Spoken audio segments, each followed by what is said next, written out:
السلام علیکم. الحمدللہ رب العالمین والصلاة والسلام علی اشرف الانبیاء والمرسلین وعلی آلہ وصحبہ ومن استنى بسنتہ الی یوم الدین. اللہم اجعلنا منہم ومن الذین آمنوا وعملوا الصالحات وتواصوا بالحق وتواصوا بالصبر. آمین یا رب العالمین. ثم اما بعد فاعوذ باللہ من الشیطان الرجیم. بسم اللہ الرحمن الرحیم. رب اشرح لی صدری ویسر لی امری واحلل عقدۃ من لسانی یفقهوا قولی. اللہم ثبتنا عند الموت بلا الہ الا اللہ. اے ہمارے اللہ، ہمیں ہماری موت پر کلمہ لا الہ الا اللہ پر ثابت قدم رکھے. آمین یا رب العالمین. آپ لوگوں کو ٹاپک معلوم ہے کیا تھا؟ ہاں، اپنی زندگی کا مقصد، فائنڈنگ دا پرپس، اور یہ دیکھنا کہ how we can save our self from the slavery of the world. آپ نے ہمیشہ ایک جملہ سنا ہوگا، بعض لوگ کہتے ہیں کہ دین اور دنیا کو ساتھ ساتھ لے کر چلو، ہے نا. بعض لوگ کہتے ہیں کہ دین ایک طرف رکھو، دنیا ایک طرف رکھو.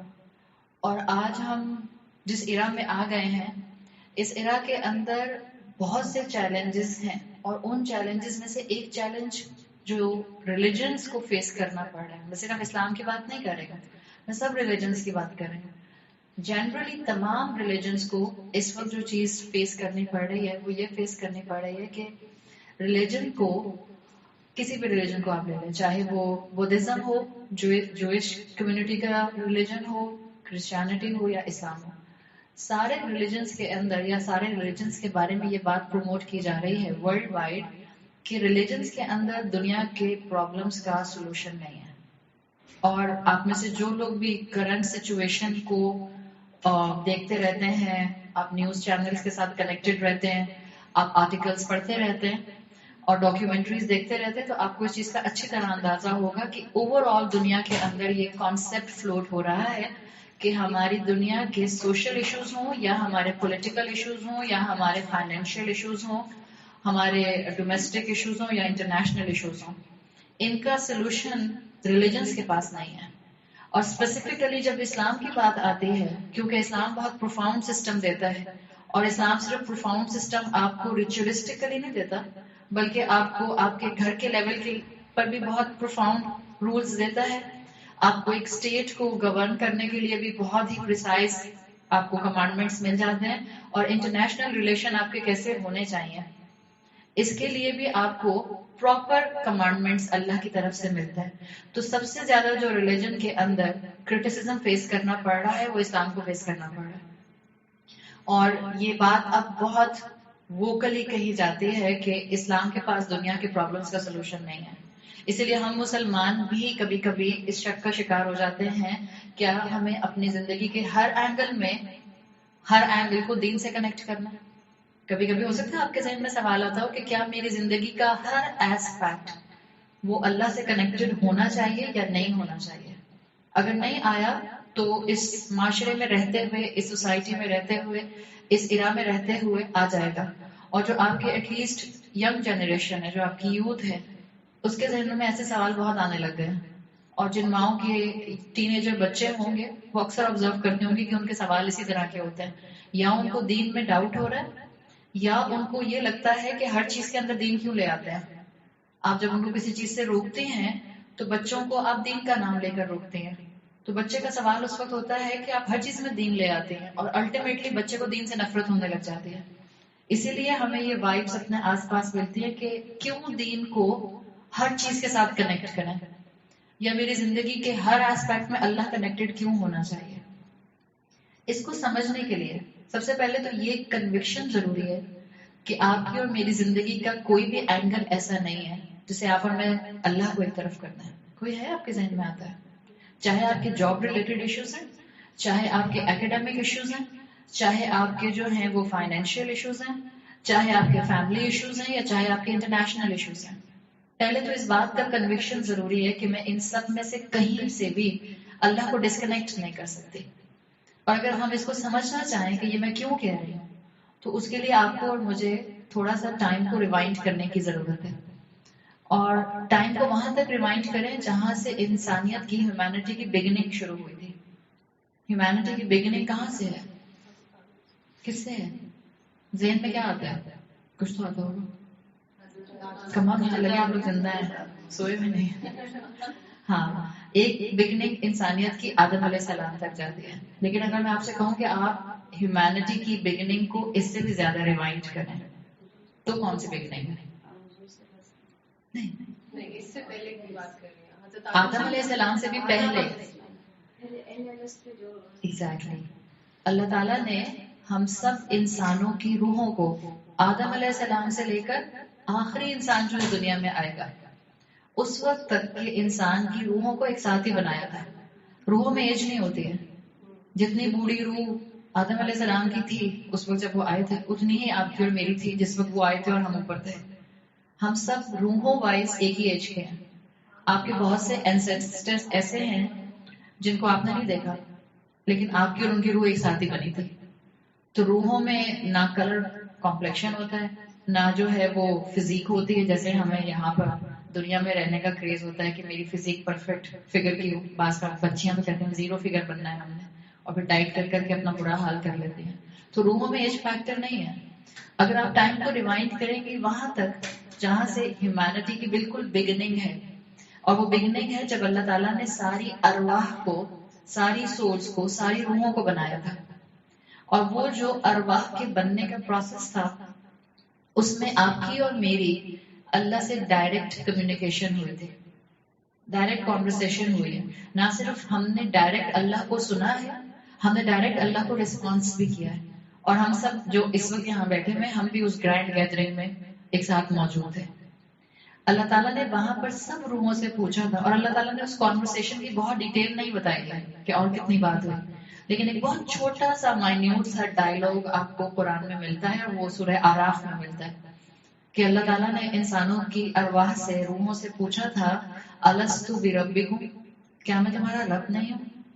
تو ہم سب نے جواب دیا تھا اللہ تعالیٰ کو، اور ڈائریکٹ جواب دیا تھا قالوا بلا شاہدنا.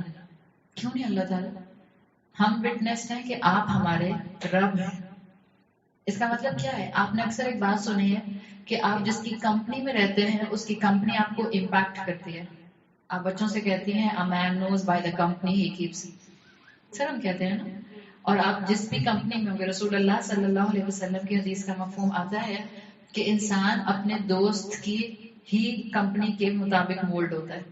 انسان اپنے دوست کی نیچر پر ہوتا ہے، یعنی کمپنی اس کو افیکٹ کر رہی ہوتی ہے، امپیکٹ کر رہی ہوتی ہے. تو آپ اور میں اس سے پہلے کہ کسی بھی کمپنی میں آتے روح کے طور پر آپ کی اور میری پہلی کمپنی اللہ کے ساتھ تھی. اور اللہ سے بڑھ کر امپیکٹ، اچھا امپیکٹ کس کے اوپر آ سکتا ہے؟ اسی لیے آپ قرآن میں پڑھتے ہیں کہ اللہ نے جو آپ کے اور میرے اندر فطرت بنائی جس کو آپ کہتے ہیں ہیومن نیچر. بائی نیچر انسان غلط کو غلط سمجھتا ہے، بائی نیچر انسان سچ کو پسند کرتا ہے، بائی نیچر انسان جھوٹ سے نفرت کرتا ہے. It's a fact. چاہے آپ کے پاس دین کا علم زیرو ہو، لیکن آپ پہچان سکتی ہیں کہ دھوکہ دینا اچھی بات نہیں ہے، کسی کا حق مارنا اچھی بات نہیں ہے، ابیوسو لینگویج استعمال کرنا اچھی بات نہیں ہے. یہ کیا ہے؟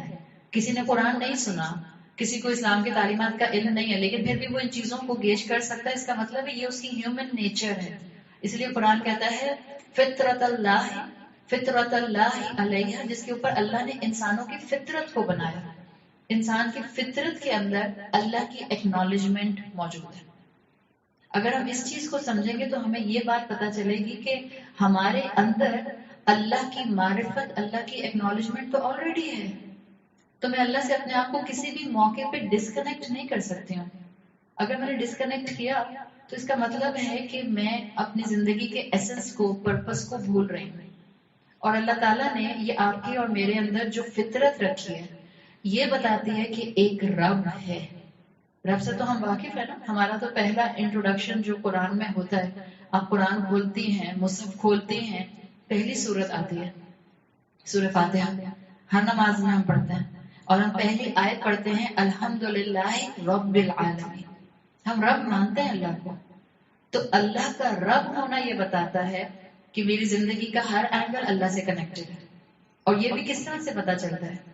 مثال کے طور پر یہی چیز کہ اللہ میرا رب ہے، اس کا مطلب ہے مجھے ہر وقت اللہ کی عبادت کرنی ہے. آپ سورہ فاتحہ میں ایک جملہ بولتی ہیں، ایاک نعبد و ایاک نستعین، ہم صرف اللہ کی عبادت کرتے ہیں اور صرف اسی سے ہم ہر طرح کی مدد مانگتے ہیں. آپ یہی کہتی ہیں. جب اللہ رب ہے، رب کا ایک بہت ہی انکمپلیٹ سا ٹرانسلیشن ہوتا ہے انگریزی میں لارڈ، اردو میں تو رب کو رب ہی کہتے ہیں، لیکن آپ انگریزی میں اس کا اگر آپ اولڈ انگلش میں دیکھیں تو لارڈ بنتا ہے، اگر آپ آج کل کی زبان میں دیکھیں تو ماسٹر بنتا ہے. تو رب کے ساتھ جو کنیکشن آپ کا اور میرا ہے وہ ہے مالک اور غلام والا، سلیو والا. جب اللہ رب ہے تو میں اللہ کی غلام ہوں، میں اللہ کے احکامات کے تابع ہوں، اس کے انڈر ہوں، مجھے اس کی بات ماننی ہے. اللہ تعالیٰ نے انسانوں کو بنانے کا مقصد دے دیا ہے. پہلی بات تو یہ کنوکشن ضروری ہے کہ میری زندگی کا ہر اینگل، ہر ڈسیشن، ہر چوائس، ہر ڈیزائر اللہ سے کنیکٹڈ ہونی چاہیے. اگر یہ سمجھ آ جائے گا تو آپ کے ذہن میں یہ سوال نہیں آئے گا کہ اللہ تعالیٰ نے مجھے کیوں پیدا کیا ہے. اگر میں آپ سے سوال کروں کہ آپ کی زندگی کا مقصد کیا ہے، آپ ذرا مختلف ایج بریکٹ سے لوگوں کے زندگی کے مختلف ایم پوچھنا شروع کریں. 2 سال کے بچے کا ایم کیا ہوتا ہے؟ اس کو اپنی پسند کی ٹوائے کار مل جائے. ایک 10 سال کے بچے کا ایم کیا ہوتا ہے کہ اس کو اپنی مرضی کا ایکس باکس مل جائے. ایک 15 سال کے بچے کی چوائس کیا ہوتی ہے کہ لیٹسٹ آئی فون مجھے مل جائے. اور پھر اس کے بعد آپ بڑھاتے جائیں تو ہماری یہ ڈفرینٹ ٹارگیٹ وقت کے ساتھ ساتھ ڈفر کرتے جاتے ہیں. لیکن کوئی تو ہمارا ایک الٹیمیٹ ٹارگیٹ ہوگا نا، کوئی الٹیمیٹ پرپز ہوگا. وہ کیا ہے؟ جیسے اگر میں آپ سے پوچھوں، آپ جب اپنا کسی کو انٹروڈکشن کراتے ہیں، تب اپنا انٹروڈکشن جب کرا رہی ہوتی ہیں تو ہم اپنے یہ جو کورنگز ہیں، جو ہماری مٹیریلسٹک کورنگز ہیں، ہم اسی کو ذہن میں رکھے اپنے انٹروڈکشنز کروا رہے ہوتے ہیں. مثال کے طور پر میں یہ اپنے آپ کو بار بار یاد دلاؤں کہ میں عائشہ بعد میں ہوں، میں بیٹی، بیوی، ماں، بہن بعد میں ہوں، پہلے میں اللہ کی بندی ہوں. یہ مجھے کتنا یاد رہتا ہے. ہم اپنے ڈگریز کے حوالے سے اپنے انٹروڈکشنز کرواتے ہیں، ہم اپنے کالجز کے حوالے سے اپنے انٹروڈکشنز کراتے ہیں، ہم اپنی یونیورسٹیز کے حوالے سے اپنے انٹروڈکشنز کرواتے ہیں. لیکن ہم سب سے بڑا انٹروڈکشن کرواتے ہوئے اب بہرحال اسلامو فوبیا کی وجہ سے اور زیادہ گھبرانے بھی لگ گئے. جو لوگ ویسٹرن کنٹریز میں رہتے ہیں اور خاص طور پہ یورپ ہو یا اسٹیٹس ہو، ان کو بعض اوقات اپنی مسلمان آئیڈینٹی ظاہر کرتے ہوئے بہت خوف آ رہا ہوتا ہے، ڈپینڈ اپون ان کن حالات کے اندر. تو اللہ کا بندہ ہونا ہمیں سب سے زیادہ جو ہے وہ لیسٹ پرائرٹی کی چیز لگ رہی ہوتی ہے کہ شاید یہ کوئی اتنی اہم چیز نہیں ہے، باقی انٹروڈکشن میرے اہم ہے. اللہ تعالیٰ نے آپ کو اور مجھے ہماری زندگی کا مقصد قرآن میں دے دیا ہے، اور ایک آیت کافی ہے آپ کے اور میرے لیے اپنی زندگی کے مقصد کو ڈیفائن کرنے کے لیے. سورۃ الذاریات کے اندر آیت نمبر 56 میں اللہ تعالیٰ نے فرمایا، وَمَا خَلَقْتُ الْجِنَّ وَالْإِنسَ إِلَّا لِيَعْبُدُونِ، میں نے نہیں پیدا کیا انسانوں کو اور جنوں کو مگر صرف ایک مقصد کے لیے، لِيَعْبُدُونِ، کہ وہ میری عبادت کریں. اس سے پہلے کہ میں اس جملے کی کنسٹرکشن پر بات کروں یا اس جملے کے جو گرامیٹیکل اس کا اسٹرکچر بنتا ہے اس پر بات کروں، میں آپ کو ایک عام سی بات بتاتی ہوں تاکہ آپ کو اس چیز کو سمجھنے میں آسانی ہو جو میں بتانا چاہ رہی ہوں. اگر میں آپ سے ایک جملہ بولتی ہوں کہ میں یہاں آپ سب سے ملنے آئی ہوں، صحیح، تو ہو سکتا ہے میرے اس جملے کے پیچھے اور بھی ریزنز ہوں میرے یہاں آنے کے. ایک جملہ میں یہ آپ سے کہہ سکتی ہوں کہ میں یہاں آپ سے ملنے آئی ہوں، یہ بھی چیز ہے، لیکن اس میں اتنی گنجائش ہے کہ ہو سکتا ہے میں یہاں بہت سادیہ کی محبت میں آئی ہوں. اس میں یہ بھی گنجائش ہے کہ میں یہاں صرف اللہ کی بات کنوے کرنے کے لیے آئی ہوں. اس میں یہ بھی ہو سکتا ہے کہ میں صرف یہ چاہ رہی ہوں کہ اللہ تعالیٰ جو ہے وہ آپ سب کا دل کھول دیں. تو جب میں جملہ ایسے بولتی ہوں کہ میں یہاں آپ سب سے ملنے آئی ہوں، اس کے اندر اتنی گنجائش ہوتی ہے کہ اور بھی ساتھ میں پرپس ہو سکتا ہے. لیکن اگر میں جملہ بولوں میں یہاں کسی اور مقصد کے لیے نہیں آئی سوائے اس کے کہ میں یہاں اللہ کی بات بتانے آئی ہوں، تب کوئی اور چیز اس سے زیادہ پرائرٹی کی ہو سکتی ہے؟ ہم خود سمجھ سکتے ہیں، آرام سے یہ بات ہمیں ہضم ہو رہی ہے. اللہ تعالیٰ نے سورہ ذاریات کی آیت نمبر 56 میں یہ نہیں کہا کہ میں نے جنوں اور انسانوں کو عبادت کے لیے پیدا کیا. اللہ نے کہا میں نے پیدا ہی نہیں کیا اور کسی کام کے لیے. وَمَا خَلَقْتُ الْجِنَّ، ماں نگیشن لے کر آ رہا ہے. آپ جب کلمہ پڑھتے ہیں، آپ کہتے ہیں کلمہ شہادت، لا الہ. آپ نیگیشن سے بات شروع کرتے ہیں. آپ کہتے ہیں دیر از نو گاڈ. اور جب آپ اس کو جو اس کی عربک کے اندر ایمفسس ہے اس کو ظاہر کرتے ہیں, آپ کہتے ہیں کوئی الہ ہو ہی نہیں سکتا الا اللہ, سوائے اللہ کے. یہی والا امپریشن آپ کو اس سورت الذاریات کی آیت میں ملتا ہے. اللہ نے کہا ہے کہ میں نے کسی اور مقصد سے پیدا ہی نہیں کیا. دس از دا الٹیمیٹ پرپس. اور وہ الٹیمیٹ پرپس کیا ہے؟ لیعبدونی. یہ جو اللہ آیا ہے, اللہ لیعبدونی, اللہ ایکسیپشن کر رہا ہے. اللہ بتا رہا ہے کہ اور کوئی مقصد نہیں ہے آپ کی اور میری زندگی کا سوائے اس کے کہ ہم اپنی زندگی کو عبادت بنا لیں. That's it. اتنی سی بات ہے. تو کیا سارا ٹائم جائے نماز پر بیٹھے رہیں؟ کیسے عبادت بنے گی؟ اور عبادت سے یاد رکھیں, عبادت کا مطلب کیا ہے؟ عبادت کا مطلب ہے کہ اللہ میرا رب ہے اور میں اللہ کی غلام ہوں. میں عبد ہوں. عبد کہتے ہیں نا عربی زبان میں. اللہ رب اور میں عبد. عبد کا ٹرانسلیشن ہوتا ہے غلام, سلیو. آپ کے ذہن میں سلیوری سے, ایک سلیو سے جو امیج آتا ہے ذہن میں, وہ کیا آتا ہے؟ جس دنیا میں ہم رہتے ہیں اور ہم اپنی ہسٹری کو جانتے ہیں, جو انسانیت کی ہسٹری ہے, اس پوائنٹ آف ویو سے جو آپ کے اور میرے ذہن میں ایک سلیو کی کونوٹیشن آتی ہے, وہ آتی ہے کوئی کیپٹو, جنگی قیدی, یا کوئی ایسا انسان جو ذہن میں امیج آتا ہے سلیوری سے, جو چینز کے اندر ٹائے ہوا ہو. یہی آتا ہے نا. اسلام جس طرح کی سلیوری مجھے اور آپ کو اللہ کی اپنانے کا کہتا ہے, اسلام جیسا اللہ کا غلام بنانے کا کہتا ہے, وہ اس طرح کی سلیوری نہیں ہے جو آپ کو اور مجھے زنجیروں میں باندھ دے گی. لیکن کیونکہ ہمارے ذہن میں سلیوری کا کانسیپٹ وہی ہے کہ انسان جو ہے وہ اپنی خواہشات کو انجوائے نہیں کر سکتا, انسان جو ہے وہ دنیا کو انجوائے نہیں کر سکتا, انسان ڈپرائیوڈ ہو جاتا ہے. تو ہم یہ سمجھتے ہیں کہ اسلام کے اندر آنے والا انسان بھی ڈپرائیو ہو جائے گا دنیا سے, کیونکہ ہم سمجھتے ہیں کہ جیسی دنیا کی سلیوری ہے ویسے ہی اللہ اور بندے کی سلیوری بھی ہوگی. ایسا نہیں ہے. جو اسلام مجھے اور آپ کو اللہ کا غلام بناتا ہے, یہ اتنا سپر ڈوپر کانسیپٹ ہے, اس کی ڈیپتھ کو وہی سمجھ سکتا ہے جو اپنے آپ کو پورے کا پورا اسلام میں لے آئے گا. اسلام نہیں کہتا مجھے اور آپ کو کہ کنارے کنارے اللہ کی عبادت کرو. اسلام کہتا ہے ادخلوا فی السلم کافہ, پورے کے پورے اسلام میں انٹر ہو جاؤ. اللہ نہ کرے کہ اس وقت باہر سڑک پر فائرنگ ہو رہی ہو, ٹھیک, اور آپ کا بیٹا گیٹ کھول کے دروازے میں درمیان میں کھڑا ہو جائے, تو کیا کریں گے آپ؟ باہر فائرنگ ہو رہی ہے اور آپ کا بیٹا جو ہے وہ 15 سال کا, 10 سال کا, وہ دیکھنے کے چکر میں جو ہے وہ اپنا چھوٹا گیٹ کھول کے کھڑا ہو جاتا ہے. تو آپ اس کو فوراً اندر گھسیٹیں گے اور کہیں گے کہ دروازہ بند کرو, تو اپنے آپ کو بھی نقصان پہنچاؤ گے اور اندر والوں کو بھی نقصان پہنچاؤ گے. وہ مسلمان جو کنارے کنارے پر عمل کرتا ہے, جو اپنی زندگی کی ہر چیز کو اللہ سے کنیکٹ نہیں کرتا, تھوڑا کرتا ہے تھوڑا نہیں کرتا, تھوڑی دنیا تھوڑا دین, وہ اصل میں اپنا بھی نقصان کر رہا ہوتا ہے اور مسلمانوں کا اور اسلام کا بھی نقصان کر رہا ہوتا ہے. بالکل اسی مثال سے جیسے میں نے بھی آپ کو آپ کے بیٹے کی مثال دے دی.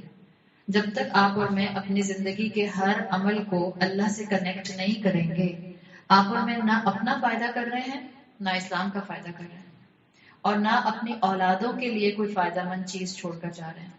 اس لیے کہ یہ آدھا پونا دین ان کو کنفیوز کرے گا, یہ آدھا پونا دین ان کو اسلام کی وہ اصل ریفلیکشن نہیں دکھا سکے گا جو اللہ چاہتا ہے کہ وہ آپ کے ذریعے ان کو نظر آئے. اسلام کا کانسیپٹ جو اللہ کی غلامی والا ہے, وہ اصل میں ایسا ہے جو آپ کو ہر طرح کی غلامی سے آزاد کر دیتا ہے. جب صحابہ کسی نئی جگہ کو, کسی نئے علاقے کو کانکر کیا کرتے تھے, تو وہ وہاں جا کر یہی کہا کرتے تھے لوگوں سے کہ ہم یہاں پر آئے ہیں to free you from the slavery of the world and to make you the slave of the Lord of the world. ہم یہاں آئے ہیں تمہیں دنیا کی غلامی سے آزاد کرنے کے لیے اور اس کا غلام بنانے کے لیے جو اصل میں کائنات کا رب ہے. اگر ہم یہ سمجھ جائیں گے تو ہمیں پتہ چلے گا کہ ہم پھر کسی اور کے ڈکٹیشن پر نہیں چلیں گے, ہم صرف اور صرف اللہ کے ڈکٹیشن پر چلیں گے. آپ دیکھیں کہ ہم دنیا میں کبھی بھی نہیں کہتے اپنی زبان سے, ہم نے پچھلے دفعہ بھی یہ بات کی تھی, ہم زبان سے کبھی نہیں کہتے کہ ہمارا جو الہ ہے وہ مال ہے, یا ہم اللہ کو رب نہیں مانتے, ہم زبان سے کبھی نہیں کہتے ہیں. لیکن کہیں پر ہم مال کے غلام ہوتے ہیں اور کہیں پر ہم اولادوں کے غلام ہوتے ہیں اور کہیں پر جو ہے ہم فیشن کے غلام ہوتے ہیں. ایسا ہوتا ہے کہ نہیں ہوتا؟ اور بہت سمپل سینٹینس بچپن سے ہم نے اپنے بچوں کو کہا اگر تو ہم نے بہت ہی خطرناک کام کیا. آپ لوگوں کے بھی غلام ہوتے ہیں.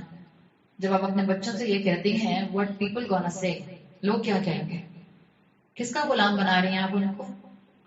کہنے کو تو بہت ہی بنائن سا جملہ لگتا ہے اور ہو سکتا ہے آپ میں سے کوئی کہے کہ کیا آپ بال کی کھال نکال رہی ہیں، بٹ ایکچولی اس کے اندر بڑی ڈیپتھ موجود ہے. بچپن سے آپ اپنے بچوں کے اندر یہ بات انکلکیٹ کر رہے ہیں کہ بیٹا تمہیں سوسائٹی اسٹینڈرڈ کو فالو کرنا ہے. اللہ تو ایک طرف کر دو، اللہ کیا کہتا ہے، دین کیا کہتا ہے، شریعت کیا کہتی ہے، کیپ اٹ اسائڈ. ہم کہتے ہیں لوگ کیا کہیں گے. یہ لوگ کیا کہیں گے اسٹیٹمنٹ جو ہے اصل میں یہ ڈیفائن کر رہا ہے کہ میں رب کی غلام نہیں ہوں، میں لوگوں کی غلام ہوں. معاشرہ ڈکٹیٹ کر رہا ہے ہمیں، سوسائٹی ڈکٹیٹ کر رہی ہے. اور جب آپ نے بچوں کے اندر یہ چیز ڈالتے ہیں تو بچے شروع سے بچپن سے پیپل کانشیس بن جاتا ہے. اسی لیے ہماری آدھی سے زیادہ قوم، آدھی سے زیادہ نہیں بلکہ آلموسٹ 90% قوم، اور خاص طور پہ یوتھ، لڑکے ہوں یا لڑکیاں ہوں، اپنے لیے اتنا لک کانشیس ہوتا ہے. لک کانشیس کیوں ہے؟ ہر ایک کو گورا ہونے کا شوق کیوں ہے؟ کیوں شوق آ گیا گورا ہونے کا؟ اور پھر اس کے بعد مارکیٹنگ کر کر کے خوب کمپنیز کما رہی ہیں. ہر اٹھ پٹانگ قسم کی کریم اور انجیکشن اور ٹیبلٹس کھا کھا کے جو ہیں وہ لوگ اپنا حال برا کرتے ہیں. یہ سب کیا ہے؟ یہ سب اس لیے ہے کہ سب کو گوری لڑکیاں اچھی لگتی ہیں.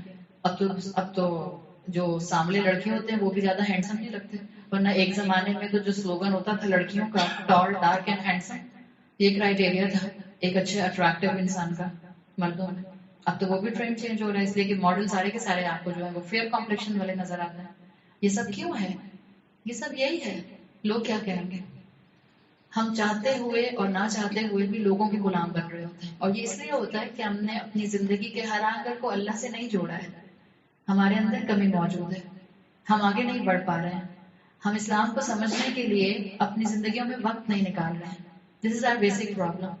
آپ دیکھیں ہمیں جو ڈفرینٹ ایڈورٹیزمنٹ آتے ہیں، جو نائکی ہے، خیر نائکی کا مجھے اتنا اور نہیں لگتا. نائکی کا ٹیگ لائن کیا ہے؟ Just do it. یہی ہے نا. اسپرائٹ کا ایک مرتبہ ٹیگ لائن جو ان کا سلوگن آیا تھا وہ یہ آیا تھا، اوبے یور تھرسٹ. ہم کبھی اس طرح کے سلوگنس کا ڈائسیکشن کریں اور آپ سوچیں اس کا مطلب کیا ہے. ایک ٹائم آیا تھا جب کوک نے اپنا سلوگن بنایا تھا جیسے چاہو جیو، بہت کامن ہوا تھا اور بہت آپ کو آرام سے مل رہا تھا.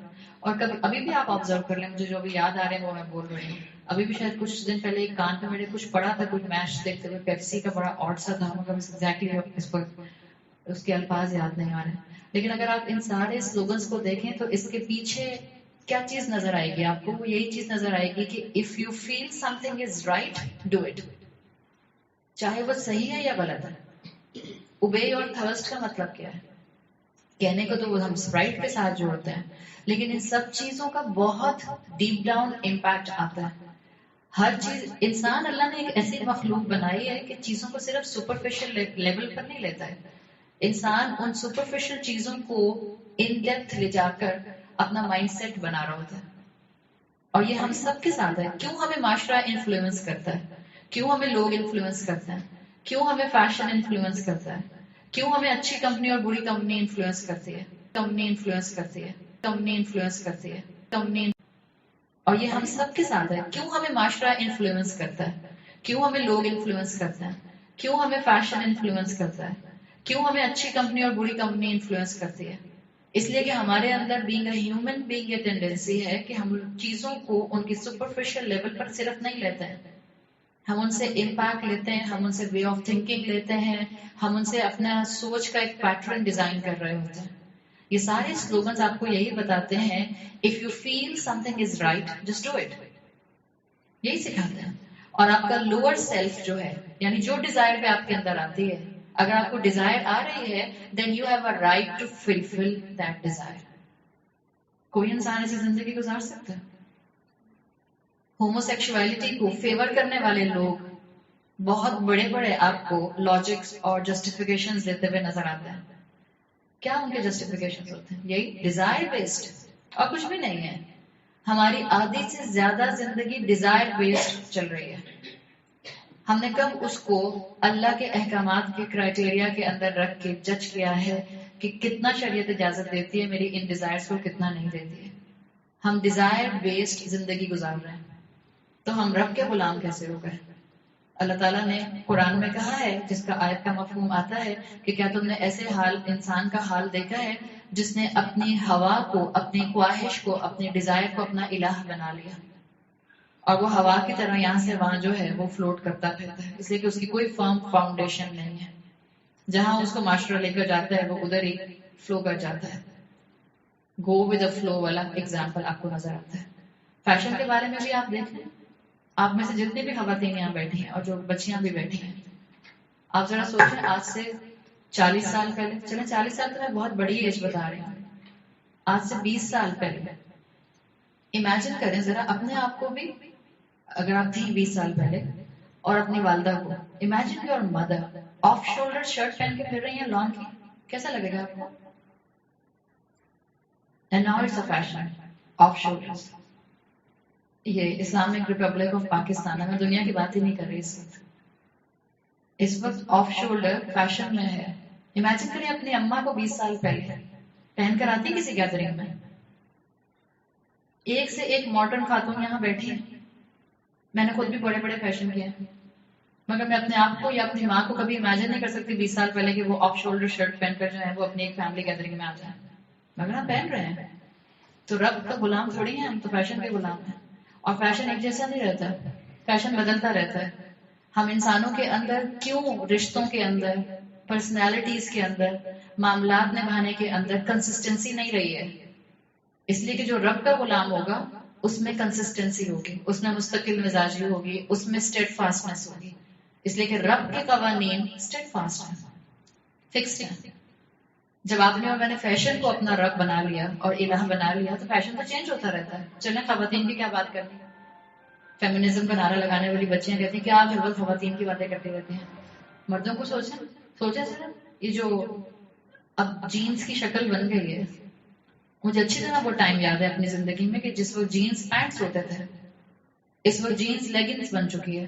آپ پوچھیں کسی اپنے ہسبینڈ سے پوچھیں اگر وہ اسکنی جینس پہننے لگ گئے ہیں تو 10 سال پہلے آپ ان سے کہتے ہیں کہ یہ اسکنی جینس پہن لیں، وہ کہتے ہیں آر یو کریزی کہ میں اسکنی جینس پہن لوں؟ اس لیے کہ وہ اس وقت کا فیشن نہیں تھا. آج سب پہن رہے ہیں، اور آج ان کو آپ کچھ کہتی ہیں تو وہ کہتے ہیں کہ اٹس اے فیشن، سبھی پہنتے ہیں. تو یہ کیا ہے؟ کوئی بھی عقل مند انسان جس کے پاس تھوڑی سی بھی انٹلیکٹ ہے اور جو چیزوں کو آبزرو کر سکتا ہے، جو تھوڑا سا ریفلیکٹ کر سکتا ہے، اس کو یہ سمجھ آئے گا کہ ایکچولی میرے مزاج میں جو کنٹینیوٹی نہیں ہے، میرے مزاج میں جو مستقل مزاجی نہیں ہے، وہ اس لیے ہے کہ میں ہر چیز کو اپنا غلام، ہر چیز کی میں غلام بن جاتی ہوں سوائے رب کے غلام بننے کے. اور معاشرہ ہمیں ڈکٹیٹ کرتا ہے، فیشن ہمیں ڈکٹیٹ کرتا ہے. یہ وقت کے ساتھ ساتھ ہم نے اپنے اندر تبدیلیاں کر لی. تو اب اصل چیز جو سمجھنے کی اب یہ کہ میری زندگی کا ہر اینگل اللہ سے جڑا ہوا ہے. فیشن کرنا ہے، جو فیشن شریعت سے کانٹراڈکٹ نہیں کرتا، گو اہیڈ، ڈو اٹ. اسلام اچھا پہننے کو منع نہیں کرتا، اسلام اچھا اوڑھنے کو منع نہیں کرتا، اسلام اچھا لگنے کو منع نہیں کرتا، but it should be within the boundary of Sharia. اسلام کا مزاج یہ بالکل نہیں ہے کہ اگر آپ نے مثال کے طور پر حجاب پہننا شروع کر دیا ہے تب آپ کے ہر مرتبہ کسی خاتون کو یا تو بال نظر نہیں آئیں گے، یا نظر آئیں گے تو صرف سفید بھک گرے کلر کے نظر آئیں گے، صرف اس لیے کہ آپ نے ڈائی لگانا چھوڑ دیا. آپ کہتی ہیں کہ اب کیا کرنا، تو میں حجاب کرتی ہوں، تو میں کس کے لیے تیار ہوں. تو اس کا مطلب بھی کیا ہے؟ حجاب تو آپ نے اوڑھ لیا، آپ نے اپنے آپ کو رب کی غلامی میں دیا کہ نہیں دیا؟ آپ پہلے ڈائی لگاتی تھیں لوگوں کو دکھانے کے لیے، تب بھی اللہ نے نہیں کہا تھا کہ آپ اپنے آپ کو اس طرح دکھاتے پھریں. اب آپ ڈائی نہیں لگا رہے کیونکہ آپ نے لوگوں کو اپنا سر نہیں دکھانا، تو اللہ نے تو یہ بھی نہیں کہا. عورت، شادی شدہ عورت کس کے لیے سنگار کرتی ہے، کس کے لیے زینت کرتی ہے؟ تو وہ بیچارہ مائنس ہی رہتا ہے ہمیشہ. جب نہیں کرتے تھے تو بھی مائنس، سبٹریکٹڈ، اور جب کرنا شروع کر دیا تب بھی سبٹریکٹڈ. تو ہماری پرائرٹیز آف ہیں. ایکچولی سمجھنے کی ضرورت ہے. اللہ نے پہننے اوڑھنے کو منع نہیں کیا، اچھا لگنے کو منع نہیں کیا. اللہ نے یہ کہا ہے کہ جو چیز شریعت سے کانٹروڈکٹ کرے اس کو نہیں اپناؤ. Otherwise everything is fine which is coming within the boundary of Sharia. وہ سب کی اجازت ہے. تو جب آپ اور میں اس چیز کو سمجھ جائیں گے تو ہم اپنی زندگی کے ہر اینگل کو اللہ سے خود بخود جوڑیں گے. اب کبھی کبھی خیال یہ آتا ہے کہ پریکٹیکلی کیسے جوڑیں اللہ سے. کیا سارا دن اعتکاف میں بیٹھے رہیں, یا ہم سارا دن نماز پڑھتے رہیں, یا ہر دن روزہ رکھیں؟ اور آپ دیکھیں کہ اس طرح کے سوال صحابہ کو بھی آتے تھے. رسول اللہ صلی اللہ علیہ وسلم کے دور میں 3 صحابہ کا ذکر آتا ہے کہ جنہوں نے آپ کی بیوی سے, رسول اللہ صلی اللہ علیہ وسلم کی زوجہ سے, ان کی روٹین معلوم کی کہ آپ کیسے رات گزارتے ہیں, آپ کیسے دن گزارتے ہیں, آپ کس طرح عبادت کرتے ہیں. اس کے بعد جب انہوں نے وہ سن لیا تو ایک نے ڈیسائیڈ کیا کہ وہ زندگی میں کبھی نکاح نہیں کریں گے, اس لیے کہ پھر وہ نکاح کرنے سے جو ہے وہ دنیا کی مصروفیات الگ ہو جاتی ہیں اور ہمارا اللہ سے تعلق جو ہے وہ افیکٹ ہوتا ہے. تو ایک نے کہا میں زندگی میں کبھی نکاح نہیں کروں گا اور میں صرف اللہ کی عبادت کروں گا. ایک نے کہا کہ میں ساری رات عبادت کروں گا اور میں سوؤں گا نہیں, اس لیے کہ اللہ کے رسول تو اللہ کے رسول ہیں, وہ تو اللہ تو ان کی مغفرت کر دے گا, مجھے تو اور عبادت کرنی ہے. تو انہوں نے کہا میں پوری رات عبادت کروں گا. تیسرے نے کہا کہ میں سارے دن, ہر دن روزہ رکھوں گا اور کبھی روزہ نہیں چھوڑوں گا. رسول اللہ صلی اللہ علیہ وسلم کی نالج میں یہ بات آئی کہ 3 صحابہ نے اپنے اوپر اس طرح کی خود سے سینکشنز لگا دیے. تو آپ نے ان تینوں کو بلوایا اور ان تینوں سے یہ کہا جو آپ کی حدیث کا مفہوم آتا ہے کہ میں نے نکاح کیے ہیں اور میں اللہ کی عبادت بھی کرتا ہوں, میں روزہ رکھتا بھی ہوں اور نہیں بھی رکھتا, میں رات میں سوتا بھی ہوں اور پھر نہیں بھی سوتا, عبادت کرتا ہوں, اور تم سب سے زیادہ میں اللہ کے قریب ہوں, اللہ کا تقویٰ کرنے والا ہوں. یعنی اللہ کے رسول نے ان کو روک دیا اس طرح کا ایٹیٹیوڈ اپنانے کا. اسلام یہ نہیں کہتا کہ مونکس بن جائیں اور جنگلوں میں چلے جائیں اور نکاح نہ کریں اور دنیا کے معاملات نہ چلائیں. نہیں, آپ کو مجھے اسی دنیا میں رہنا ہے. آپ اور میں دنیا سے کٹ بھی نہیں سکتے. آپ اور میں اپنے بچوں کو گھروں میں بند کر کے نہیں رکھ سکتے. ہوم سکولنگ مائیں کراتی ہیں, بہت اچھی بات ہے, لیکن آپ کب تک ہوم سکولنگ کراتے رہیں گے؟ ایک لیول پر تو آپ نے ان کو یونیورسٹی میں بھیجنا ہے نا, تو ان کی تربیت کیجیے, ان کو تیار کیجیے. آپ جب تک سر پر رہیں گی, کیا جب تک وہ نیک رہے گا اور آپ سر سے ہٹیں گے تو وہ نیکی ختم ہو جائے گی اس کی؟ آپ اور میں یہ نہیں چاہتے. ہم چاہتے ہیں ہم اپنے پیچھے ایسی اولادیں چھوڑ کر جائیں تو ہمارے لیے صدقہ جاریہ بنے, جو ہمارے مرنے کے بعد ہمارے لیے دعائیں مغفرت کرنے کے لیے ہاتھ اٹھائیں, جو ہمارے اجر, ہم تک اجر پہنچانے کے لیے صدقہ کریں. ہم تو یہ چاہتے ہیں. تو اگر ہم یہ چاہتے ہیں تو ہمیں دنیا میں رہنا پڑے گا. دنیا کو چھوڑ کر نہیں ہم جا سکتے. یہ سب سے آسان ایٹیٹیوڈ ہے مونک بن جانا. آج آپ اور میں بھی جنگلوں میں جا کے رہنا شروع کر دیں, نہ رشتے نبھانے, نہ میکا نبھانا, نہ سسرال نبھانا, نہ نوکری کرنی, نہ بچوں کو پالنا, نہ ان کو اسکول بھیجنا, نہ ان کی تربیت کرنی. Easiest way to earn this life اور اجر کمانے کا. لیکن اسلام یہ نہیں کہتا. اسلام بیلنسڈ ریلیجن ہے. اسلام کہتا ہے آپ کو دنیا میں رہ کر دنیا کے ہر معاملے کو اللہ سے جوڑنا ہے اور آخرت کی تیاری کرنی ہے. دس از اسلام's ٹیگ لائن. اسی دنیا میں رہنا ہے. ایک اسکالر آتے ہیں, امام الرازی ان کا نام آتا ہے. انہوں نے بہت اچھی انالوجی بتائی ہے کہ کس طرح سے آپ اس دنیا میں رہتے ہوئے اپنے آپ کو اللہ کے ساتھ جوڑ سکتے ہیں. اور جو انہوں نے پیرابل بیان کیا وہ کیا انہوں نے دریا کے اندر یا سمندر کے اندر بوٹ کا, کشتی کا. جیسے آپ سمندر میں کشتی کو دیکھتے ہیں, بوٹ کو دیکھتے ہیں, بوٹ اس وقت تک فلوٹ کرتی رہتی ہے جب تک کہ سمندر کا پانی اس کے اندر نہیں آ جاتا. Simple is that. The moment سمندر کا پانی اس کشتی کے اندر آئے گا, اب کشتی خود نہیں کنٹرول ہو سکتی, یا کشتی میں بیٹھا ہوا اس کو کنٹرول نہیں کر سکتا, سمندر اس کو کنٹرول کرتا ہے. وہ جہاں اس کو توڑنا چاہے گا سمندر توڑے گا, جہاں لے جانا چاہے گا وہ لے کر جائے گا. ٹائٹینک کیسے ٹوٹا تھا؟ few holes in a boat. Simple. جب تک شپ یا کشتی سمندر میں چل رہی ہے وہ چلتی رہے گی. جب پانی اس کے اندر آئے گا اب وہ ڈوب جائے گی. اور امام راضی نے یہ پیرابل بتایا ہے کہ سمندر از لائک دنیا, آپ کی مٹیریل ورلڈ, اور کشتی is like your heart, boat آپ کے دل کی طرح ہے. آپ کے دل کو دنیا کی محبت کے لیے ڈیزائن نہیں کیا گیا. جب تک اس دل کے اندر دنیا کی محبت نہیں آئے گی آپ کی زندگی اللہ کے ساتھ کنیکٹڈ رہے گی. اور جب میری دل کی محبتیں ساری اس مٹیریل ورلڈ کے ساتھ کنیکٹ ہو جائیں گی تو پھر یہ کشتی ڈوبے گی. اور نہ صرف ہم اپنا نقصان کریں گے، ہم اوروں کا بھی نقصان کریں گے. دس از اے سمپل فارمولا جس کو مجھے اور آپ کو کرنے کی ضرورت ہے.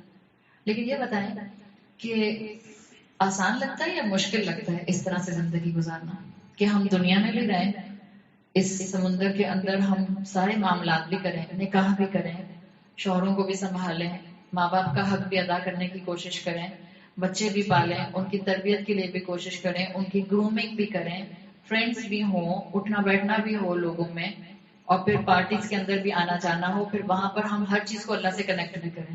آسان لگتا ہے یا مشکل لگتا ہے؟ مشکل لگتا ہے. آسان تو نہیں ہے. کیا کبھی آپ بہت مشکل ہے، بالکل صحیح کہا، آسان نہیں ہے. It's a lifetime struggle. کوئی بھی نہیں یہ کہہ سکتا کہ ہم اسی ماحول میں رہیں اور اس کے بعد جیسے ہی اوور نائٹ ہمیں پتا چلا کہ اللہ تعالیٰ نے کہا ہے کہ ہر چیز کو میرے ساتھ کنیکٹ کرنا ہے، اور میں صبح اٹھوں گی اور بس ہر چیز اللہ سے کنیکٹ ہوتی جائے گی، اور کوئی میرے لیے آزمائش نہیں آئے گی، کوئی ٹرائل نہیں آئے گی، کوئی امتحان نہیں ہوگا، کوئی رونا نہیں آئے گا، سب لوگ جو ہیں وہ مجھے فلی سپورٹ کریں گے. ایسا نہیں ہوتا. بعض اوقات اس کشتی میں ہولز ہو جاتے ہیں. بعض اوقات اولاد کی وجہ سے انسان ان کی ناجائز خواہشات ماننے کے لیے اللہ سے دور ہو جاتا ہے. اور سب سے زیادہ اولاد ہی کے لیے انسان جو ہے وہ اپنے آپ کو اللہ سے دور کرتا ہے یا اللہ کی نافرمانی میں انوالو ہوتا ہے. آپ دیکھیں جب بھی اولاد کو آزمائش کہا گیا ہے قرآن میں، اللہ نے کہا کہ تمہاری اولاد میں تمہارے لیے آزمائش ہے. انسان خود اپنے آپ کو اپنی غلط ٹیمپٹیشن سے روک لیتا ہے، لیکن جب اولاد سامنے آتی ہے اور وہ ناجائز آپ سے توقعات رکھتی ہے کہ آپ اس کی بات مانیں گے، اور ماؤں کے دل جلدی میلٹ ہو جاتے ہیں. مائیں جلدی کہہ دیتے ہیں کہ اچھا بھائی ٹھیک ہے چلو کر لو. اولاد کی وجہ سے ہم اپنے آپ کو کیوں اللہ سے دور کریں؟ یہ تو ایک الگ کہانی ہے، اگر میں نے اس وقت شروع کر دی تو ایک ایشوز اور شروع ہو جائیں گے. لیکن سمجھنے کا مطلب کیا ہے کہ یہ آسان کام نہیں ہے کہ ہم اس دنیا میں بھی رہیں. بظاہر آسان یہ لگتا ہے کہ اپنی کشتی اس دنیا کے سمندر سے نکال کے ایک کونے میں کھڑی کر لیں اور بس پھر ہر چیز اللہ کے ساتھ جوڑنے کا دعویٰ کرتے رہیں، وربل دعویٰ، اور پھر آخرت میں پہنچ جائیں. نہیں، اس آخرت تک پہنچنے کے لیے مجھے دنیا کا سمندر کراس کرنا ہے، اور دنیا کے سمندر کو کراس کرنے کے لیے مجھے یہ سارے کام نبھانے ہیں. اسی میں میرے لیے آزمائش ہے. اور جب انسان اس سمندر کو کنٹرول کرتا ہے یا اس کو کراس کرتا ہے تو اس میں کئی دفعہ انسان کی بوٹ میں پانی آ جاتا ہے.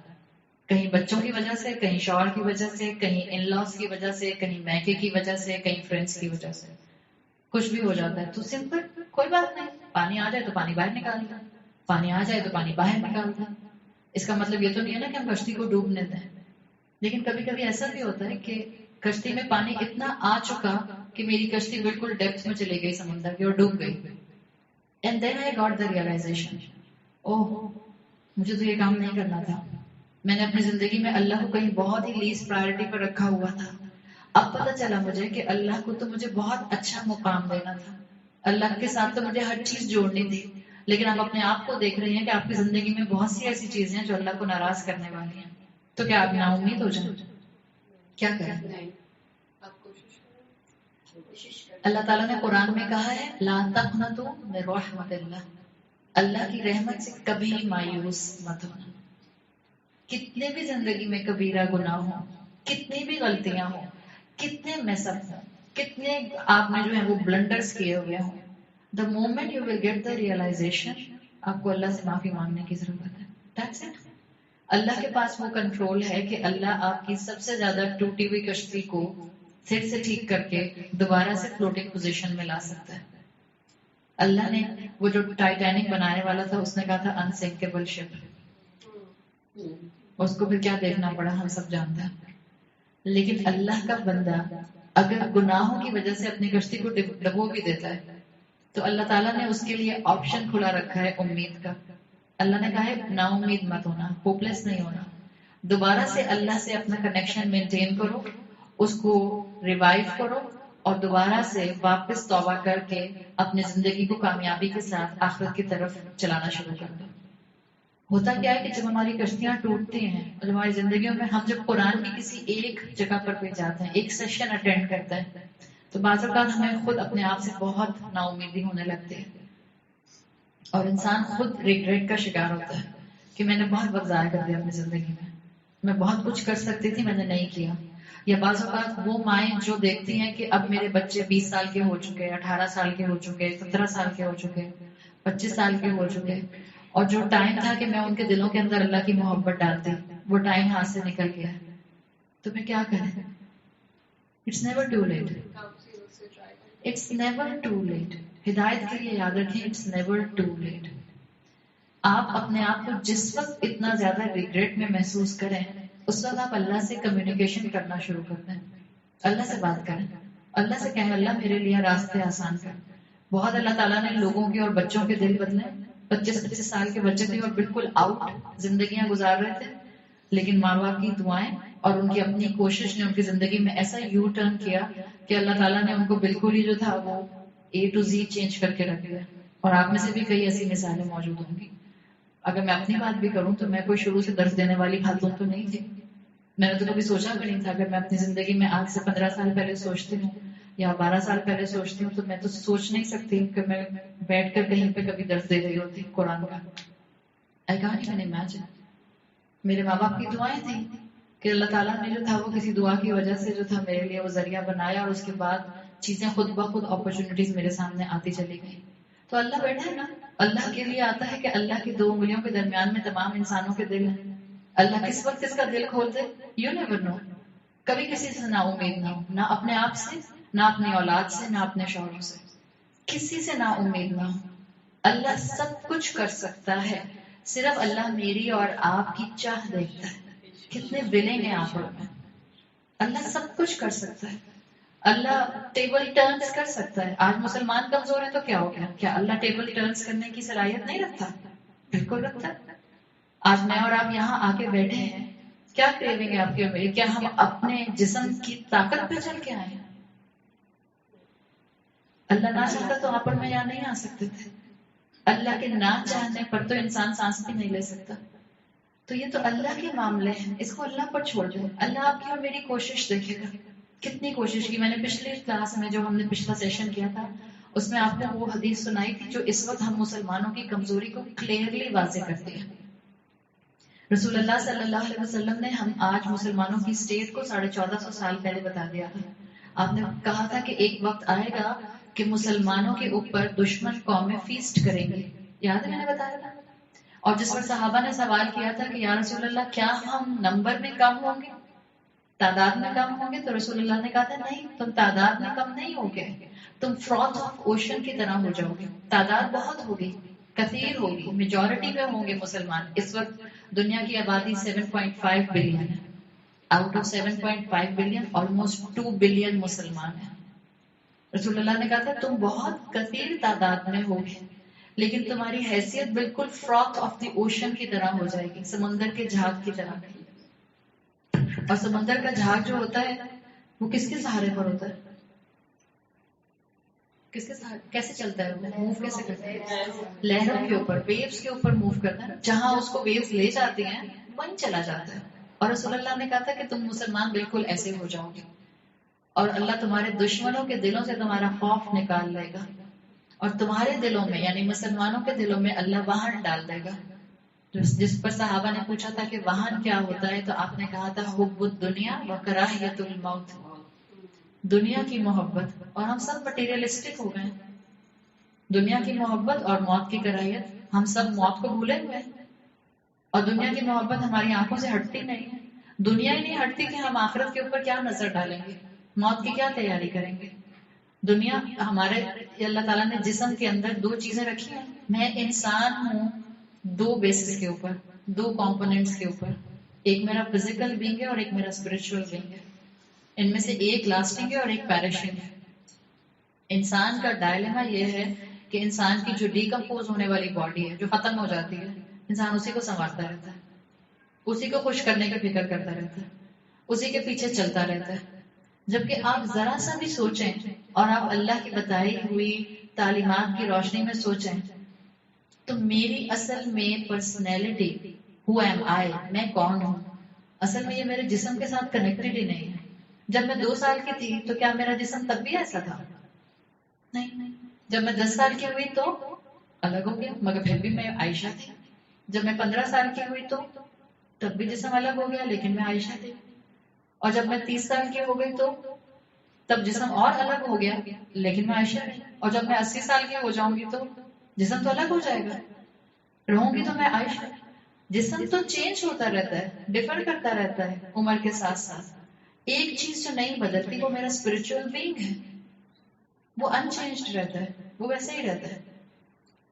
ہم دنیا کے لوگوں کے ستانے پہ روتے ہیں, کھانا, بھوک, پیاس, لوگوں کی باتیں ہرٹ کرتی ہیں اور ہم سے دنیا چھینتی ہے. کوئی ہم سے دنیا چھین کے لے جاتا ہے, کوئی آپ کو خدا نہ خواستہ جو ہے کوئی آپ سے چوری کر لیتا ہے, کوئی چیز آپ سے سنیچ کر لیتا ہے, کوئی آپ کی گاڑی چوری کر لیتا ہے, کوئی آپ کی کسی پراپرٹی پہ قبضہ کر لیتا ہے, تو کتنا رونا آتا ہے ہمیں. دنیا چھیننے پر ہم کتنا روتے ہیں. اس دنیا کے جسم کو رلانے کے لیے تو بہت فیکٹر ہے, روح کو رلانے کا ایک ہی فیکٹر ہے. روح صرف ایک ہی وجہ سے روتی ہے اور اسی وجہ سے روح بیمار ہوتی ہے, اسی وجہ سے وہ بیمار ہوتے ہوتے پیرالائزڈ ہو جاتی ہے اور اسی وجہ سے وہ پیرالائزڈ ہو کے مر بھی جاتی ہے. اس کے اوپر کیا رونا جو اس وقت مثال کے طور پر قبر میں دفنا کے جس کو آپ آ گئے, اس پر کیا رو رہے ہیں؟ اگر میں چلتی پھرتی زندہ انسان ہوں اور میرے اندر میری روح مر چکی ہے تو مجھے اپنے اوپر زیادہ رونا چاہیے, اس لیے کہ میرے پاس تو ابھی زندگی ہے اور میں نے اپنے اندر اپنی اس زندگی کو مار دیا جو کہ لانگ لاسٹنگ ہے. یہ روح مارنے سے کیا مقصد ہے کہ مطلب مجھے وہ نہیں سمجھ آ رہا کہ کیونکہ اسپرٹ آپ کا لوز ہو جاتا ہے اور پھر پیرالائز ہو جاتا ہے اور جیسے تو وہ مطلب وہ کس ابھی بتاتا ہوں. آپ نے پچھلا سیشن اٹینڈ کیا تھا؟ اچھا, جب آپ اپنے جسم کی حفاظت اتنا کرتے ہیں تو آپ کو اپنے دل اور روح, اصل میں روح جو ہوتی ہے وہ دل کے اندر رہتی ہے. روح کے لیے آتا ہے کہ روح کا مسکن, روح کا گھر آپ کا دل ہوتا ہے.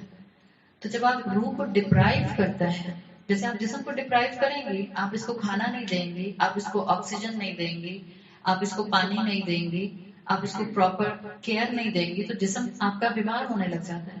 اسی طرح سے روح کی بھی ریکوائرمنٹس ہیں. میں آپ کو یہ کہہ رہی تھی کہ ہمارا جسم, ہم جو جسم کی وجہ سے اپنی مٹیریلسٹک خواہشات کی وجہ سے روتے ہیں, اس کی بہت سی وجوہات ہوتی ہیں. کبھی اولاد رلاتی ہے, کبھی ماں باپ رلاتے ہیں, کبھی ساسیں رلاتے ہیں, کبھی بہویں رلاتے ہیں, کبھی شوہر رلاتے ہیں. مطلب رونے کے لیے تو ہم ہر وقت ڈرامہ کوئنز ہیں, ویسے ہی خواتین ہر وقت تیار ہونے کے لیے. فرینڈس نے رلا دیا, میری مرضی کی مجھے برتھ ڈے پارٹی تھرو نہیں کر کے دی, اماں نے نہیں کی تو اس پر رونا شروع کر دیا. تو دنیا کی وجہ سے تو ہم بہت روتے ہیں. جسم کئی وجوہات سے روتا ہے, روح ایک ہی وجہ سے روتی ہے, اور وہ ایک وجہ یہ ہے کہ جب آپ اس کو اللہ سے دور کرتے ہیں. Simple is that. روح ڈپرائیو ہوتی ہے, روح بیمار ہوتی ہے, روح پیرالائزڈ ہو جاتی ہے یا روح مر جاتی ہے جب آپ اس کو اللہ کے ذکر سے ڈپرائیو کر دیتے ہیں. روح ڈپرائیو ہوتی ہے, روح بیمار ہوتی ہے, روح پیرالائزڈ ہو جاتی ہے یا روح مر جاتی ہے جب آپ اس کو اللہ کے ذکر سے ڈپرائیو کر دیتے ہیں. اس لیے کہ اللہ کی پہچان اصل میں اس روح کے اندر ہے. اس روح نے اللہ کی کمپنی انجوائے کی ہوئی ہے, اس روح نے اللہ کے ساتھ وقت گزارا ہے عالم ارواح میں. وہ جو اللہ تعالیٰ نے اوتھ لیا تھا وہ ہماری روح تھی, ہمارے جسم نہیں تھے. تو روح کا کنیکشن اللہ کے ساتھ ہے. جتنا آپ اس کو اللہ کے ذکر سے ڈپرائیو کرتے ہیں, آپ اس کو اللہ کے کلام سے ڈپرائیو کرتے ہیں, دور کرتے ہیں, اتنا یہ بیمار ہوتی چلی جاتی ہے. تو یہ فیکٹرز ہمارے ساتھ موجود ہیں. اب اگر کسی انسان کو یہ لگتا ہے قرآن کی کوئی بات سن کے, کوئی ایک آیت سن کے کہ اس کو بہت ٹچ کرتی ہے اور اس کو ریگریٹ ہوتا ہے کہ میری زندگی تو بالکل ہی اللہ کی شریعت کے مطابق الگ ڈائریکشن پر چل رہی ہے, اور مجھے تو ایسے لگ رہا ہے کہ جیسے میری کشتی ڈوبی ہوئی ہے, تو کیا کریں؟ اچھا یہ بتائیں, کسی انسان کو اپنی زندگی میں اتنے گناہ محسوس ہوں کہ اس کو لگے کہ اس کی کشتی ڈوبی ہوئی ہے, تو ایک ہستی ایسی ہے جو آپ کو امید دلاتی ہے کہ آپ اوپر آ سکتے ہیں. وہ کون ہے؟ اللہ, جو ہر لمحے آپ کو امید دلائے گا کہ آپ اوپر آ سکتے ہیں. ایک ہستی ایسی ہے جو پسند کرتی ہے کہ آپ وہیں نیچے رہیں. وہ کون ہے؟ ابلیس. شیطان کبھی نہیں چاہے گا کہ آپ وہاں سے اوپر اٹھیں. شیطان چاہے گا یو اسٹے دیئر. یاد رکھیں, گناہ کر کے زندگی میں اور اپنی کشتی میں اس گناہ کو یا دنیا کی محبت کو بھر کے ڈوب جانا اتنا خطرناک نہیں ہے جتنا خطرناک ہے when you stay there. جس وقت ریئلائزیشن ہو جائے کہ غلطی ہوئی ہے, you have to try your level best to come up. لیکن اگر آپ وہاں اسٹے کرتے ہیں, when you stay there, اس سے زیادہ خطرناک کوئی چیز نہیں ہے, اس سے زیادہ نقصان دہ کوئی چیز نہیں ہے, اس سے زیادہ آخرت میں آپ کو اور مجھے بینکرپٹ کرنے والی کوئی چیز نہیں ہے. شیطان چاہتا ہے کہ آپ اور میں گناہ بھی کریں, اور شیطان یہ چاہتا ہے کہ جب گناہ کریں تو ہم اتنا نا امید ہوں, اتنا ہوپلیس ہوں کہ پھر ہم اس کشتی کو اوپر نہ اٹھا سکیں اور وہیں ڈوبے رہیں. اور شیطان صرف ایسے لوگوں پر ٹرک اپنی نہیں استعمال کرتا کہ جو گناہ کر رہے ہوتے ہیں, شیطان ان پر بھی اپنی ٹرک استعمال کرتا ہے جو نیکیاں کر رہے ہوتے ہیں. کیا شیطان صرف گناہ گاروں کو ڈی ٹریک کرتا ہے, یا شیطان نیک لوگوں کو بھی, متقی لوگوں کو بھی, رائچیس لوگوں کو بھی, پائس لوگوں کو بھی ڈی ٹریک کر سکتا ہے؟ شیطان ہر طرح سے ڈی ٹریک کرتا ہے. جو ذرا سا بھی اپنی زندگی میں کوئی ایک نیکی کر رہا ہوتا ہے, مثال کے طور پر ہم نماز پڑھتے ہیں 5 وقت کی, یا ہم سر کور کرتے ہیں, یا ہم جھوٹ کبھی نہیں بولتے, ہم چھوٹی چھوٹی نیکیاں کر رہے ہوتے ہیں, شیطان آپ کو اور مجھے فارغ نہیں چھوڑ دیتا. شیطان آپ کو اور مجھے ان نیکیوں کی وجہ سے سیلف ڈسپشن کا شکار کرتا ہے. اور جو اس کی ٹرک ہوتی ہے ہر مرتبہ ڈفرینٹ ہوتی ہے. جو ذرا سی بھی نیکی کر رہا ہوتا ہے اس کو کہتا ہے, اس کے اندر ایگو لانے کی کوشش کرتا ہے. اس سے کہتا ہے دیکھو تم کتنی اچھی ہو, اس کو دیکھو فلاں کو, یہ بھی نہیں نیکی کرتی, یہ بھی نیکی نہیں کرتی. ذرا سا انسان سر پر حجاب اوڑھ لیتا ہے تو باقی خواتین کیڑے مکوڑے لگنے لگ جاتے ہیں. اگر ایسے ذہن میں یا دل میں خیال آتے ہیں کہ میں تو 5 وقت کی نماز بھی پڑھتی ہوں, میں روزے بھی رکھتی ہوں, میں حجاب بھی کرتی ہوں, اور میں جو ہوں وہ بہت سی چیزوں میں اپنا دین کا خیال بھی رکھتی ہوں, اور دیکھو میں کتنی سپیریئر ہوں, اور یہ انسان اپنی زبان سے نہیں بول رہا ہوتا. This will reflect in your body language. خود نظر آتا ہے, شاید انسانوں کو نظر نہیں آ رہا ہوتا, وہ البصیر دیکھ لیتا ہے جو اوپر بیٹھا ہے. شیطان ایگو کے ذریعے آپ کی نیکیوں کو بھی کرپٹ کرنے کی پوری کوشش کرتا ہے, اس لیے کہ نیک انسان کو ایک الگ طریقے سے ڈی ٹریک کرے گا اور گناہ گار کو الگ طریقے سے ڈی ٹریک کرے گا. جو ذرا سی نیکیاں کرتا ہے اس کو سیلف ڈسپشن کا شکار کرتا ہے, اس کو ایگوئسٹک بناتا ہے, اور یہ اپنے جیسا رول اپلائی کرتا ہے. شیطان اصل میں جن تھا, ابلیس جن تھا, فرشتہ نہیں تھا, لیکن اپنی عبادت کی کثرت کی وجہ سے فرشتوں کے رینک میں آ گیا تھا. تو ابلیس کے لیے اسکالرز کہتے ہیں کہ کوئی وہ اللہ کی عبادت نہ کرنے والا چیز نہیں تھی, بہت عبادت کرتا تھا. ایشو کیا تھا؟ تکبر. ایشو کیا تھا؟ ایگو. اس نے کہا تھا اللہ سے کہ میں کیوں آدم کو سجدہ کروں, آئی ایم سپیریئر ٹو ہم, یہ تو مٹی سے بنا ہے اور میں آگ سے بنا ہوں. عبادت کرنے والا تھا لیکن اللہ کی بات تکبر کی وجہ سے نہیں مانی. تو اسی لیے جو لوگ ذرا سی بھی نیکی کر رہے ہوتے ہیں ان کے اندر تکبر ڈالنے کی کوشش کرتا ہے. جو لوگ گناہ کر رہے ہوتے ہیں ان کو نا امید کرتا ہے. اور کیسے نا امید کرتا ہے؟ مثال کے طور پر ایک انسان سے گناہ ہو جاتا ہے, اب وہ انسان اس گناہ کی شرمندگی میں, اس ریگریٹ میں اللہ کی عبادت کرنا چاہتا ہے. ایک گناہ ہوا اور اس کے بعد وہ بندہ نماز کے لیے کھڑا ہونا چاہ رہا ہے. شیطان کیا کہتا ہے, کس منہ سے اللہ کے سامنے کھڑی ہوگی, شرم نہیں آتی, ابھی گناہ کیا اور اب اللہ کے سامنے کھڑی ہو رہی. تو گناہ بھی کرواتا ہے اور عبادت سے بھی روک دیتا ہے.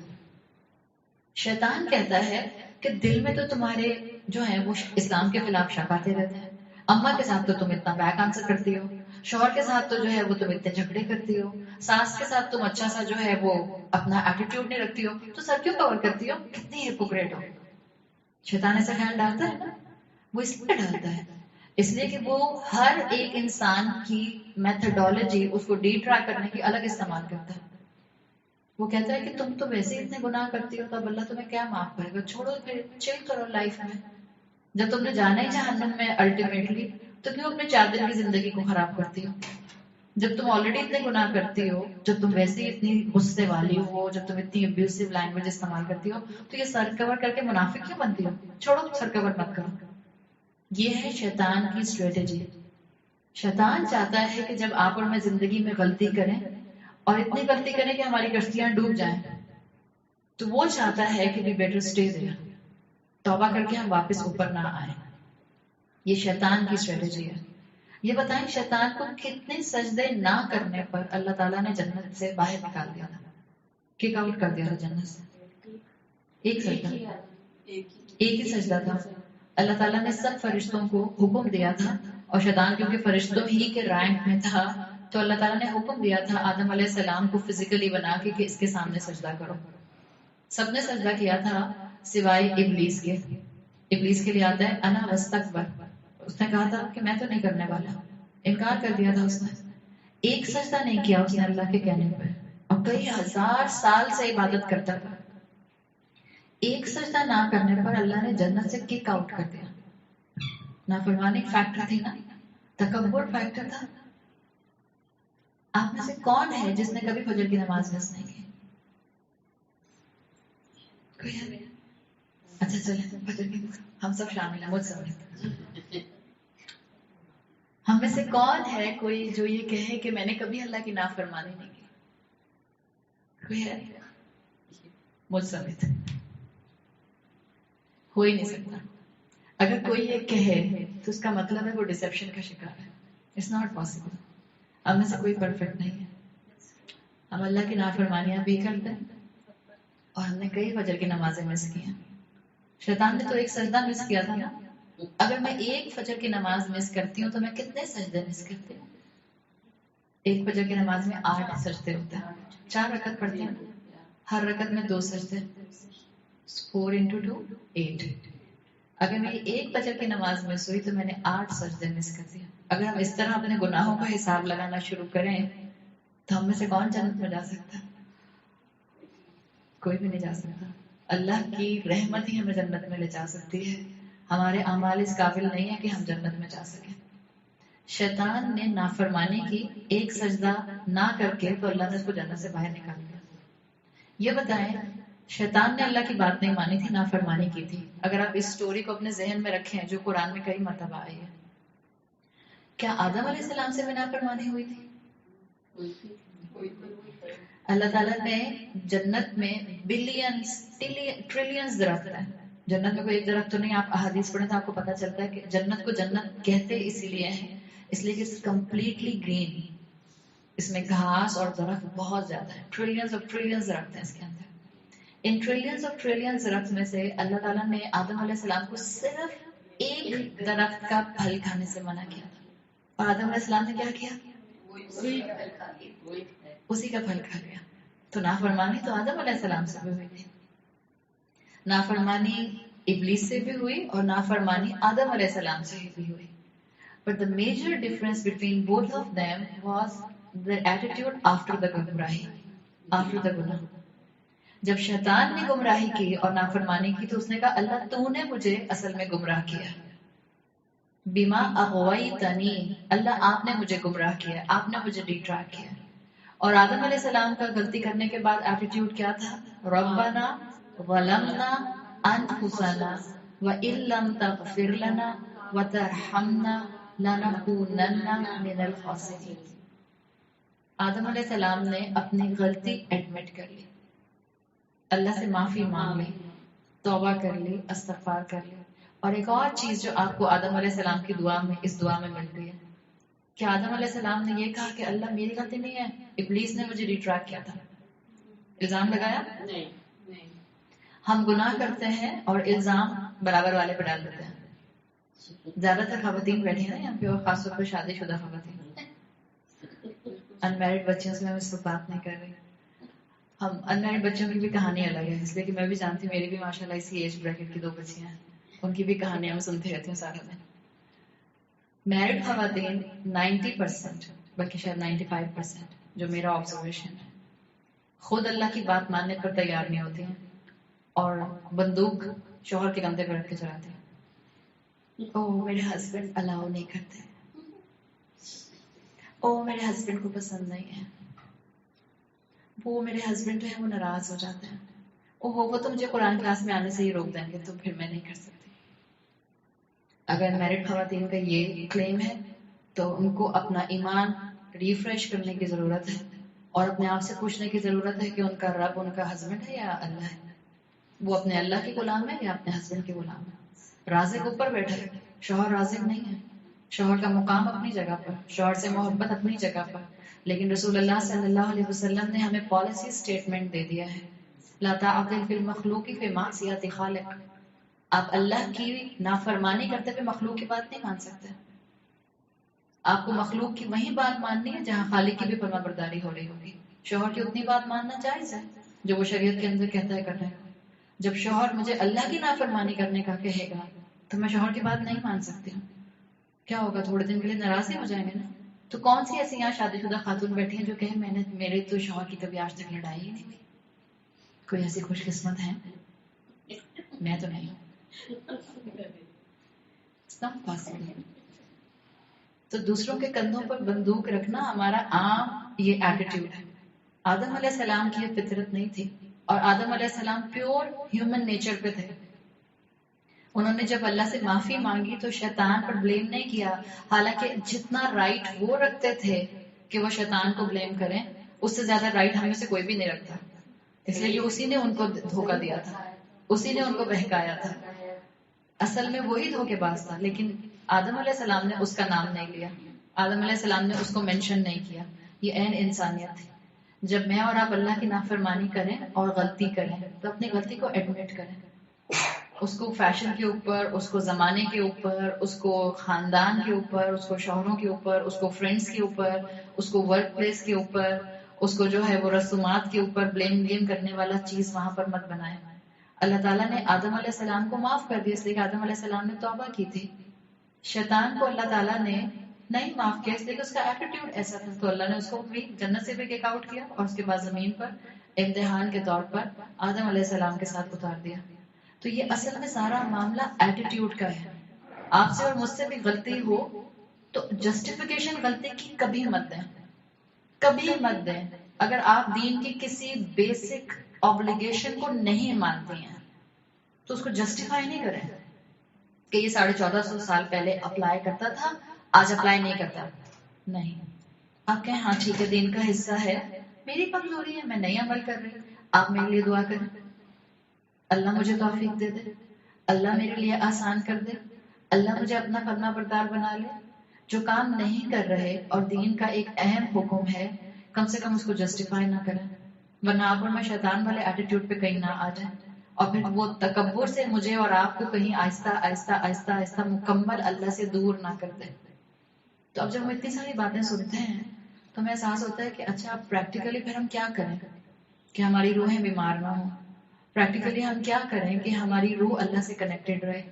پریکٹیکلی میری روح کیسے اتنی مضبوط ہو کہ میں اپنی زندگی کے مقصد کو یاد رکھوں اور اپنے ہر کام میں، چاہے میں پڑھائی کر رہی ہوں، چاہے میں میرڈ ہوں، چاہے میں بچے سنبھال رہی ہوں، چاہے میں خاندان نبھا رہی ہوں، ہر کام کرتے ہوئے مجھے اللہ سے جڑنا یاد رہے.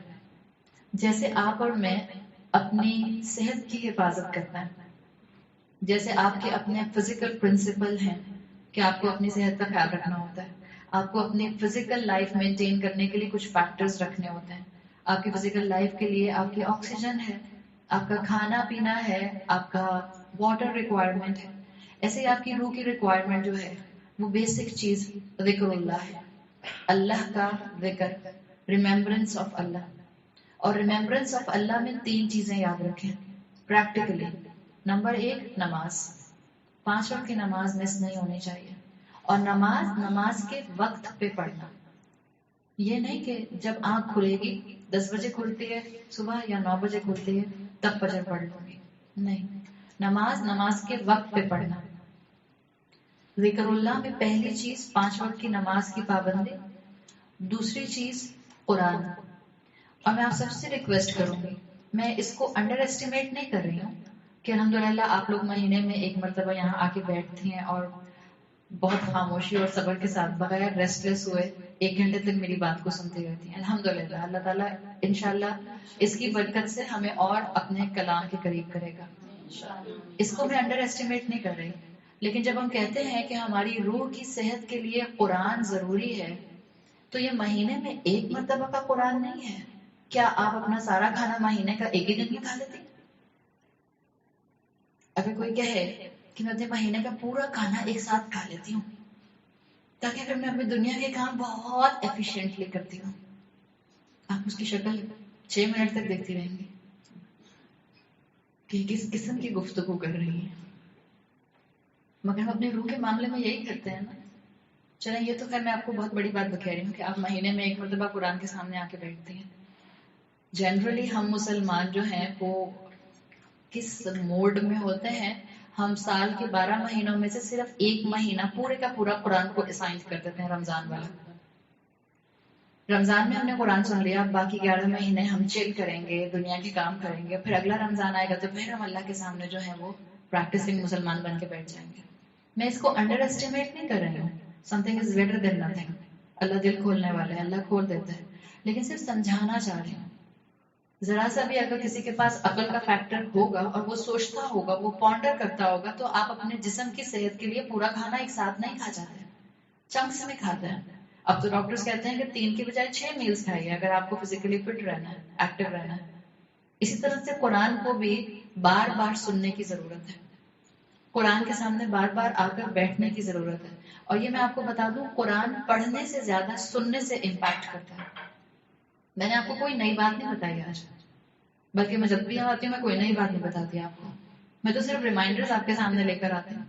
لیکن یقیناً آپ یہی باتیں خود پڑھیں گی تو شاید آپ کے اوپر اتنا امپیکٹ نہیں آئے گا جتنا آپ پر سن کر امپیکٹ آ رہا ہے. اس لیے کہ قرآن کا مزاج سننے والا مزاج ہے. قرآن صحابہ کے لیے آڈیو ایکسپیرینس تھا. صحابہ کو کسی اسکرول میں یا کتاب میں لکھا ہوا نہیں ملا تھا. رسول اللہ صلی اللہ علیہ وسلم آ کر سنایا کرتے تھے اور صحابہ سن لیا کرتے تھے. It was completely audio experience. اس لیے قرآن کا مزاج کہتے ہیں سننے والا ہے. جتنا یہ سن کر دل پر اثر کرتا ہے اتنا یہ پڑھنے سے دل پر اثر نہیں کرتا. تو میں آپ کے اس گیدرنگ کو، اس سیشن کو انڈر ایسٹیمیٹ نہیں کر رہی. مہینے میں 1 مرتبہ بھی آنا ہے الحمدللہ، لیکن اس پر سوچیں یہ کافی نہیں ہے. روح کی صحت کے لیے آپ کو اور مجھے ریگولر قرآن سننا ہے. نمازیں 5 وقت کی پڑھنی ہے. اپنی زندگی میں قرآن کے لیے ایک پراپر چنک نکالنا ضروری ہے. اور تیسری چیز، اپنی زبانوں کو اللہ کے ذکر سے، اللہ کی تسبیح سے تر رکھے. اللہ کا ذکر، سبحان اللہ، الحمدللہ، اللہ اکبر، استغفر اللہ، لا الہ الا اللہ، لا حول ولا قوت الا باللہ، بہت سے ہیں. اور جو اللہ کے رسول صلی اللہ علیہ وسلم سے ثابت ہیں اسی پر جم جائیں. ہمیں اور دعاؤں کی ضرورت نہیں ہے. اتنی ساری دعائیں ہیں رسول اللہ صلی اللہ علیہ وسلم سے، صحیح احادیث سے جو ثابت ہیں کہ اگر آپ اور میں فجر کے ٹائم پڑھنے بیٹھیں گے، میں بغیر ایگزیجریشن کے بتا رہی ہوں، اتنی صحیح دعائیں ہیں کہ آپ کو شام کے 4 بج جائیں گے اور آپ کی وہ دعائیں ختم نہیں ہوں گی. لیکن ہم اپنی نجات ڈھونڈتے ہیں ان چیزوں میں جن کا تعلق صحیح احادیث سے نہیں ہوتا. مثال کے طور پر مجھے نہیں پتا آپ لوگوں میں کتنا کامن ہے، لیکن بہت سی خواتین میں اور سب کانٹیننٹ کی خواتین میں بہت عام ہے درود تنجینہ، جس کو درود تنجینہ کہتے ہیں. اٹس ایکچولی ناٹ درود تنجینہ، اٹ از تنجینہ عربی زبان میں. ہم نے تو تنجینہ کر دیا اردو والوں نے.